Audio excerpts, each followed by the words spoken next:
Hello student, good evening. CBSE class 9 के video lecture series में हम लोग पढ़ रहे हैं India size and location, geography का पहला chapter. India size and location के पहले पार्ट में हम लोगों ने देखा इंडिया के लोकेशन के बारे में पढ़ा, किस तरह से ग्लोब पे इंडिया लोकेटेड है। इंडिया का लैटिट्यूडनल एंड लॉन्गिट्यूडनल एक्सटेंशन हमने देखा, पढ़ा। उसके बाद इंडिया के साइज़ के बारे में पढ़ा, इंडिया का एरिया कितना है, कितना परसेंट है टोटल वर्ल्ड का, वर्ल्ड में इसका पोजीशन क्या है और कौन कौन सी ऐसी कंट्री हैं जो इंडिया से साइज में बड़ी हैं। उसके बाद हमने इसका land boundary length, coastal boundary length पढ़ा और इंडिया के प्राइम मेरिडियन के बारे में पढ़ा। आज के इस वीडियो लेक्चर में हम लोग इंडिया एंड द वर्ल्ड के बारे में पढ़ेंगे, नेबरिंग कंट्री के बारे में देखेंगे। आज का हमारा टॉपिक है इंडिया एंड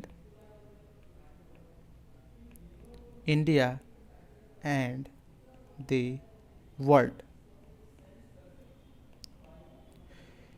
यानी वर्ल्ड के साथ इंडिया का कैसा रिलेशन है।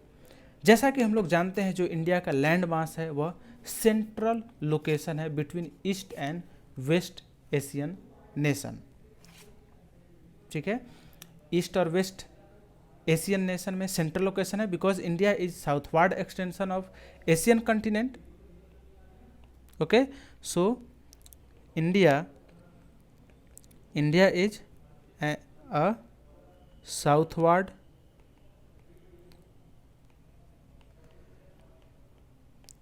Extension of Asian continent. ये वेस्ट और ईस्ट दोनों एशिया के बीच में है। जो ट्रांस इंडियन ओशियन रूट्स है, जो कि वर्ल्ड को यानी कंट्री को वर्ल्ड के साथ, यूरोपियन कंट्री वेस्ट में यूरोपियन कंट्री के साथ और ईस्ट एशियन कंट्री के साथ स्ट्रेटजिक सेंटर लोकेशन प्रोवाइड करता है। ओके, हम कह सकते हैं कि trans Indian ocean routes which connect किसको, इंडिया को, which connects the countries of Europe in west and countries of East Asia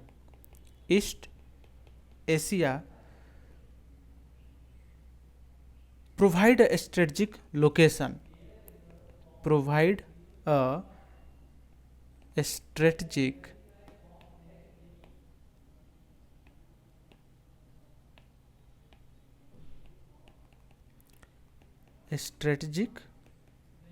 central location to India. किस तरह से, अब जैसा कि ये जो इंडिया का हमारा पार्ट है, ठीक है ना, ये साउथ इंडिया अपना, ठीक है। अब यहाँ से आप देख सकते हो कि ये जो पार्ट है ये सभी क्या है, ओशियन है। ये सभी ओशियन है, ये है इंडियन ओशियन है। ठीक है, आई थिंक थोड़ा बड़ा, ज़्यादा बड़ा बन गया, इसको जो है हम लोगों को पीछे करना चाहिए। थोड़ा छोटा बनाते हैं तो ज़्यादा मज़ा आएगा देखने में, ठीक है। तो ये क्या है, ये है हमारा प्यारा भारत।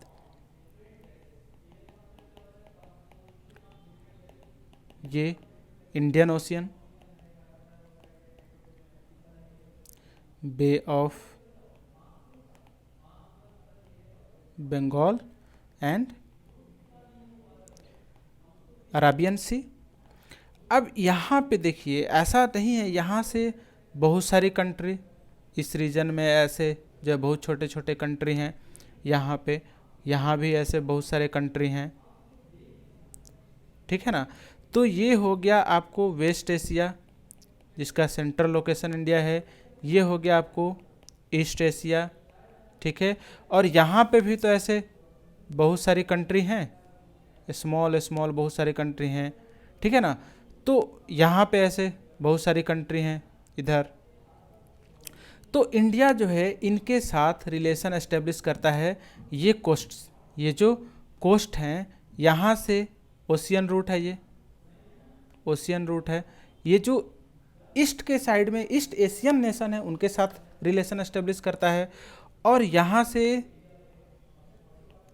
वेस्ट की तरफ वेस्ट ओशियन रूट है, यहाँ से यूरोपियन कंट्री की तरफ जो है इंडिया क्या करता है, अपना कनेक्ट करता है वेस्ट एशियन, अफ्रीका, अमेरिका, इन सब कंट्री के साथ। सो ये जो लोकेशन है एक स्ट्रेटजिक लोकेशन इंडिया को प्रोवाइड करता है। ध्यान देने वाली बात यह है कि जो डेक्कन पेनिनसुला है, यानी ये टोटल डेक्कन पेनिनसुला कहलाता है, peninsula India, and protrudes into Indian ocean, thus helping India to establish close contact with West Asia, Africa. Okay, so ये जो पेनिनसुलर इंडिया है, हम कह सकते हैं कि peninsular India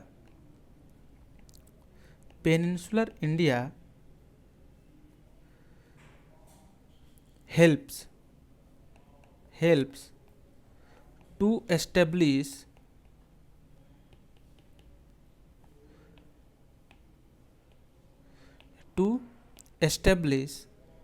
close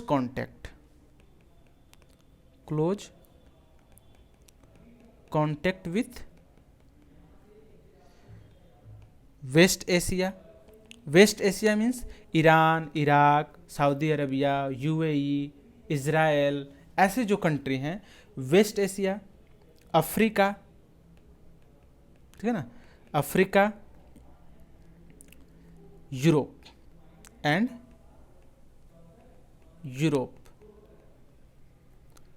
from western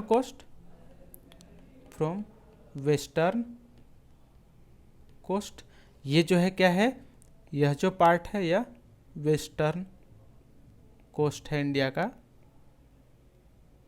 ठीक है। और ये जो पार्ट है यह आपको मिलेगा, क्या कहलाएगा, यह ईस्टर्न कोस्ट, ये ईस्टर्न कोस्ट है। तो इससे वेस्टर्न कोस्ट से India west Asia, Africa, European country के साथ अपना रिलेशन एस्टेब्लिश करता है, ठीक है। And with south east and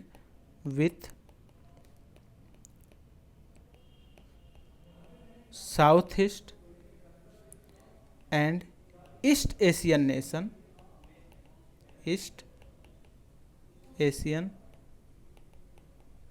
nation from eastern coast. Okay, eastern coast के साथ यह क्या करता है, अपना रिलेशन एस्टेब्लिश करता है। सो इस तरह से यह इंडिया जो है अपने वर्ल्ड के साथ जो रिलेशन है एस्टेब्लिश करने में, चाहे वो कल्चरल रिलेशन हो, इकोनॉमिक रिलेशन है, सी ट्रेड्स हैं, इन सभी मामले में अपने रिलेशन एस्टेब्लिश करने में इंडिया जो है अपने कोस्टल प्लेन का यूज करता है, बहुत अच्छे से करता है। कोई भी कंट्री ऐसा नहीं है, ठीक है ना, नो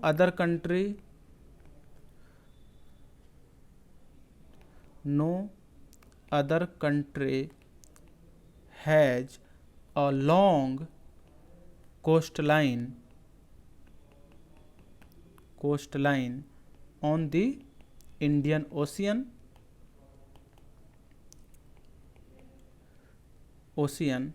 as India has, ठीक है।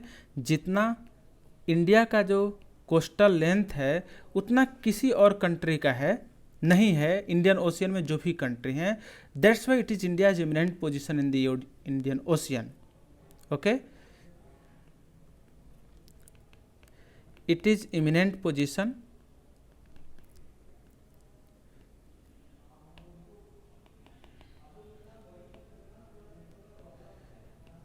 Eminent position in the Indian ocean, यानी इंडिया का जो पोजीशन है काफ़ी एमिनेंट है, स्ट्रेटजिक है, दैट्स वाई, ठीक है ना, जो कि जस्टिफाई करता है, विच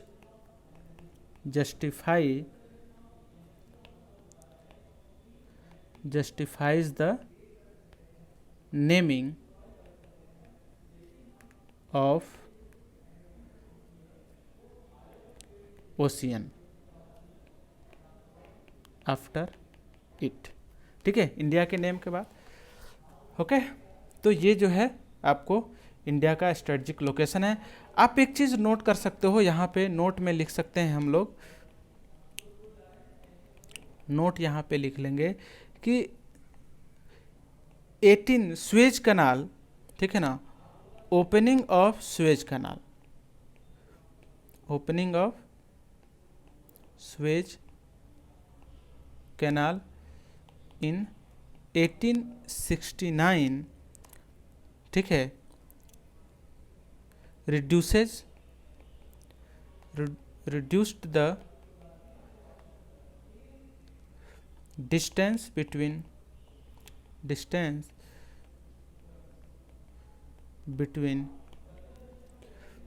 India and Europe by 7,000 kilometre. ये जो है हम नोट में इसको देख सकते हैं।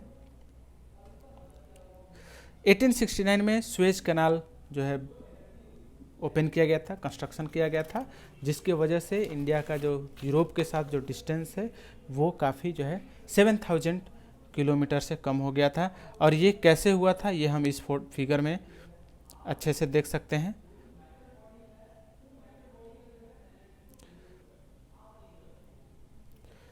यहाँ पे, ठीक है, ये जो है इंडिया का वेस्टर्न कोस्ट, ईस्टर्न कोस्ट है।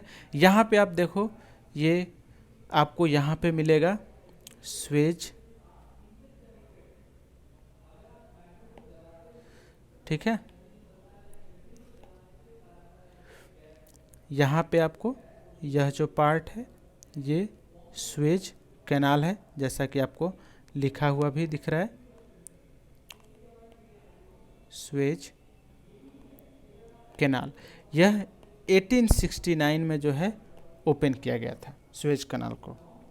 और जिसकी वजह से इससे पहले क्या होता था कि इससे पहले इंडिया से यूरोप जाने के लिए एक लॉन्ग रूट यूज करना पड़ता था भाया केप ऑफ गुड होप, यानी अफ्रीकन कॉन्टिनेंट के साउथ से होकर जाना पड़ता था। लेकिन जब ये ओपन कर दिया गया, मिस्र, यहाँ पे इजिप्ट कंट्री है, इजिप्ट के बीच से इसको बनाया गया, कंस्ट्रक्शन किया गया, उसके बाद से 7,000 जो किलोमीटर है डिस्टेंस वो रिड्यूस हो गया इंडिया और यूरोप के बीच में, ठीक है। So India's contact with the world have continued through the east, but her relationship through the land route are much older than her maritime contact, ठीक है। सो इंडिया का हम कह सकते हैं कि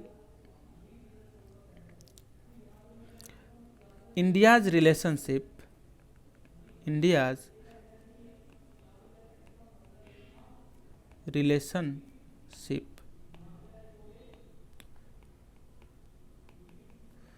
through land root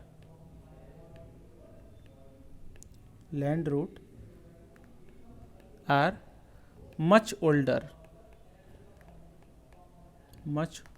older than sea route, ठीक है ना। इंडिया का जो रिलेशन है हम लोग जानते हैं, जो लैंड रूट है, लैंड रूट को किस नाम से जाना जाता था पहले, बताओ, आप लोग सोच सकते हो इसको। लैंड रूट, जो ओल्डर लैंड रूट थे, इनको क्या कहा जाता था? सिल्क रूट, ठीक है ना, सिल्क रूट कहा जाता था, जिससे होकर के जो है एंशियंट टाइम में ट्रेड किया जाता था इंडिया और यूरोपियन कंट्री के बीच एंड वेस्ट एशियन कंट्री के बीच। जो Harappan civilization, Indus valley civilization के सिटीजन थे वो करते थे वो लोग, ठीक है। सो मच ओल्डर है। बहुत सारे पासेज हैं across mountain in the north, जो कि एक एंशियंट ट्रेवलर को पासेज प्रोवाइड करते थे, जबकि ओशियन क्या करते थे, ऐसे इंटरेक्शन को लॉन्ग टाइम तक रोकते थे। ठीक है ना। तो ये सभी जो होते थे ये किससे होकर पास होता था, ठीक है, अक्रॉस, ये जो भी लैंड रूट थे अक्रॉस माउंटेनियस पासेज, ठीक है ना, माउंटेनियस पासेज। तो माउंटेन पास क्या होते हैं, जो लैंड होता है उसमें माउंटेन होते हैं, दो माउंटेन के बीच में रास्ते होते हैं, वे बना होता है, चाहे वो अब वैली होता है, रिवर वैली होता है, उसके थ्रू। सो ऐसे जो माउंटेनियस पासेस थे ये सभी क्या करते थे, एक पाथ प्रोवाइड करते थे। ठीक है। सो ये माउंटेनियस पासेस क्या करते थे, प्रोवाइडेड अ पैसेज, ठीक है ना, passage to the traveller or merchant, जो ट्रेडर थे, ठीक है ना, इन सब को जो है ये क्या करते थे, पासेज प्रोवाइड करते थे जाने के लिए। ठीक है। तो ये सभी रूट, अब ये जो रूट्स हैं लाइक लैंड रूट्स, ये किस तरह से इंपॉर्टेंट थे इंडिया के लिए। ठीक है। इंपॉर्टेंट इसलिए थे कि these roots have contributed, these roots यानी कि land roots, these roots have contributed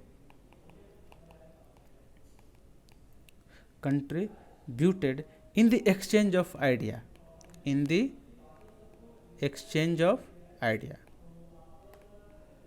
like Ramayana Mahabharata, ठीक है ना, idea and commodities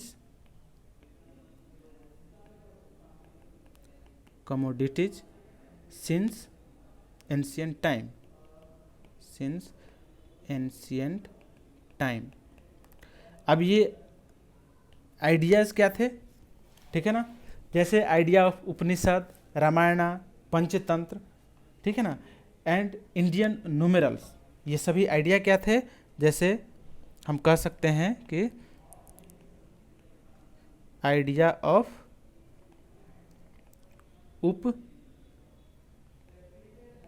Upanishad, idea of Upanishad, Ramayana, idea of Ramayana, ठीक है, the story of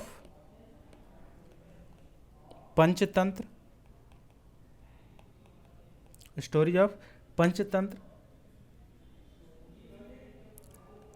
Indian numerals, decimal system, ये सभी आइडियाज़ थे। डेसिमल सिस्टम, तो ये सभी जो है इन्हीं लैंड पास से ये सभी आइडिया कहाँ गए, वर्ल्ड को, ठीक है ना, वर्ल्ड को जो है पहुँचाए गए, ठीक है ना, rich many parts of the world, ठीक है, इन्हीं सी रूट से लैंड रूट के थ्रू ये गए। Okay. Spices, muslin and other जो मर्केंडाइज थे वो भी इंडिया से डिफरेंट कंट्री में गए, यानी कि इंडिया से डिस्ट्रीब्यूट होते थे। स्पाइसेस, मसलिन सिल्क क्लॉथ होता था, ठीक है, तो मिनरल्स, ठीक है, स्पाइसेस, मसलिन, ये सभी जो है ट्रेड की जाता था अदर कंट्री, ठीक है ना, taken to other countries via these land routes, ठीक है। तो इस तरह से जो है एक एस्टेब्लिश करने में हेल्प रोल प्ले किया। जो दूसरे जो अब ये सब तो इंडिया से मूव किए, तो ऐसा नहीं था कि वन वे था, इंडिया से ही सिर्फ जाते थे, अदर जो कंट्री हैं उनसे भी इंडिया में भी एक्सचेंज होता था, जैसे कि influence of Greek sculpture, architectural style of dome and minerals of west Asia can seen in different parts of our country.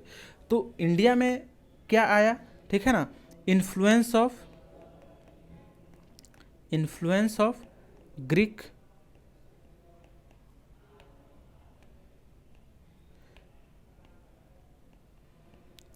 Greek sculpture, ठीक है। इसके बाद आर्किटेक्चरल स्टाइल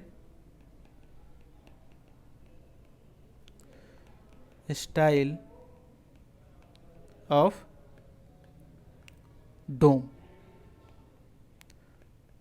ठीक है ना, जो वेस्ट एशियन एंड मिनरेट्स मतलब मीनार, ठीक है, मिनरेट्स फ्रॉम वेस्ट एशिया, ये सभी कहाँ आए, केम टू इंडिया, ठीक है ना।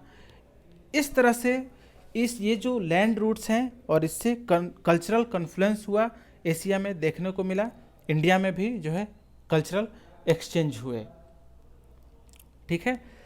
अब आते हैं हम लोग इंडियाज़ के नेबरिंग कंट्री के बारे में पढ़ेंगे, कौन कौन से नेबरिंग कंट्री हैं इंडिया के, ठीक है।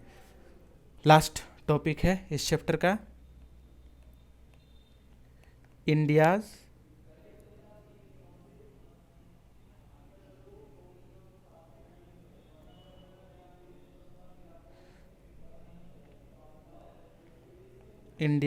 Neighbour,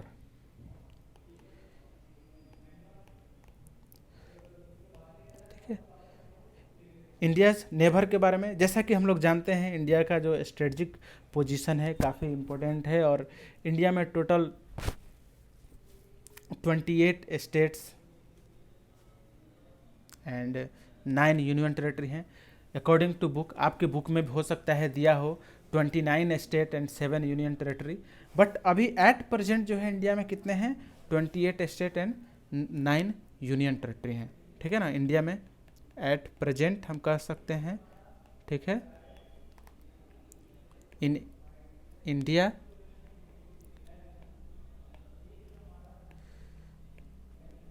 has 28 states and 9 union territories, ठीक है। कैसे, जो अब जो जम्मू एंड कश्मीर स्टेट था उसको आर्टिकल 370 हटा करके to Jammu and Kashmir and Ladakh to union territory में बदल दिया गया, तो एक स्टेट कम हो गया और 2 यूनियन टेरिटरी और ज़्यादा बढ़ गए। तो इंडिया का जो नेबरिंग कंट्री है, इंडिया लैंड बाउंड्री अपना वेरियस कंट्री के साथ शेयर करता है, जैसे कि पाकिस्तान, अफगानिस्तान, चाइना, नेपाल, भूटान, म्यांमार, बांग्लादेश, इनके साथ लैंड बाउंड्री शेयर करता है। एंड श्रीलंका एंड मालदीव 2 ऐसे नेबरिंग कंट्री हैं जो वाटर बॉडी से सेपरेटेड हैं। सो श्रीलंका एंड मालदीव को हम लोग जो है मैरीन नेबर कहते हैं, ठीक है, मरीन नेबर कहते हैं हम लोग श्रीलंका एंड मालदीव को, ठीक है। और श्रीलंका और इंडिया सेपरेटेड हैं पाक स्टेट के। तो हम लोग देख सकते हैं यहाँ पे एक मैप के थ्रू हम लोग काफ़ी अच्छे से देख लेंगे इसको, इंडिया की नेबरिंग कंट्री के बारे में, ओके। अब ये देखिए यहाँ पे पाकिस्तान, अफगानिस्तान है। अफगानिस्तान, पाकिस्तान कहाँ पे है, ये वेस्ट में, ठीक है ना। सो अफगानिस्तान नेबरिंग कंट्री में एंड पाकिस्तान, ठीक है, कहाँ पे हैं, वेस्ट, नॉर्थ वेस्ट डायरेक्शन में, नॉर्थ वेस्ट, ठीक है। उसके बाद चाइना, नेपाल एंड भूटान, ये कहाँ पे हैं, आपको नॉर्थ एंड नॉर्थ ईस्ट, दोनों में फैले हुए हैं ये सभी, नॉर्थ ईस्ट। इसके बाद आपको म्यांमार एंड बांग्लादेश, बांग्लादेश यह जो है ईस्ट में है इंडिया के, ठीक है। श्रीलंका,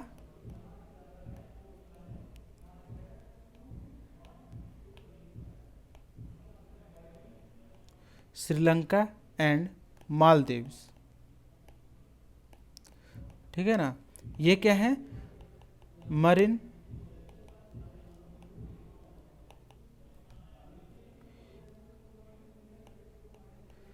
नेबरिंग कंट्री है इन साउथ, साउथ में है, ठीक है। तो श्रीलंका जो है और इंडिया से अलग होता है, श्रीलंका और इंडिया के बीच मतलब हम यूँ कह सकते हैं कि India and Sri Lanka, India and Sri Lanka are separated by Pak Strait and Gulf of Mannar, ठीक है। यानी कि पाक स्ट्रेट और गल्फ ऑफ मन्नार जो है क्या करता है, श्रीलंका और इंडिया को सेपरेट करता है। यहाँ पे आप देख सकते हो, यह जो मैप है इसमें, इस मैप में यहाँ पे आपको पाक स्ट्रेट मिलेगा, ठीक है, पाक स्ट्रेट, और यह जो है गल्फ ऑफ मन्नार, ठीक है ना। सो ये जो है सेपरेट करता है इंडिया और श्रीलंका को,